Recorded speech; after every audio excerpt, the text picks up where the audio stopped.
In this video, we're going to go ahead and buy a new membership.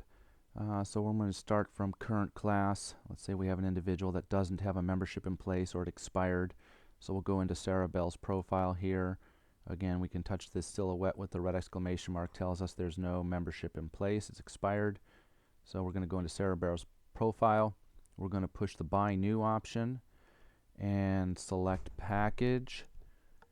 And we're going to go ahead and pick an annual membership here. And we're going to go ahead and select our list price membership up there for $12.99 over 12 months. $100 per month, $99 registration fee.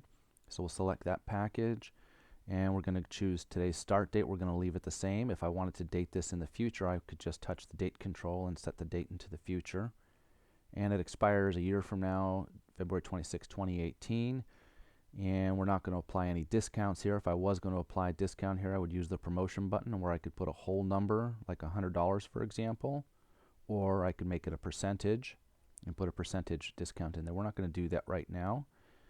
And the down payment, as you can see up top under the description, when we define this package, we put those dollar amounts in there so we have as a visual for us, it's $100 per month plus a $99 registration fee.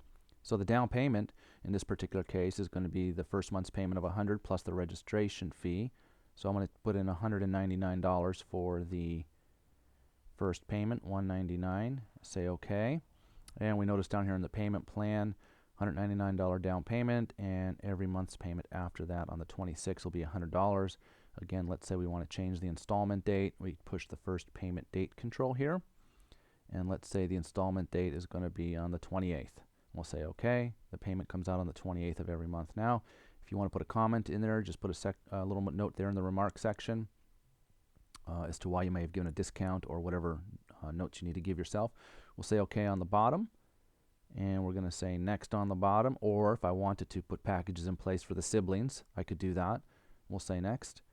And we'll have the member sign the agreement.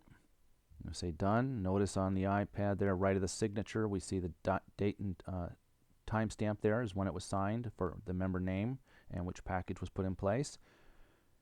And how are they going to pay for this today? Well, we already have a credit card on file. If not, you can go ahead and add one. In this case, we're just going to go ahead and submit this now. So the down payment up there, that is the amount that's going to be submitted against the credit card of $199. So you usually want to take a quick look at that because that's exactly what we're getting ready to charge. Push submit on the bottom. We are now processing $199 for you. In this case, it has an error. So we'll take this as check now and submit that again. So now if we go into the package, you'll see the annual membership was successfully collected on today's date, 2/26, for $199, which was a down payment.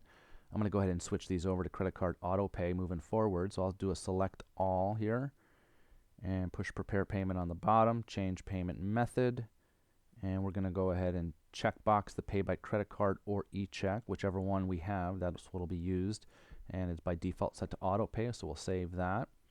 And we'll notice that those are now set to auto pay.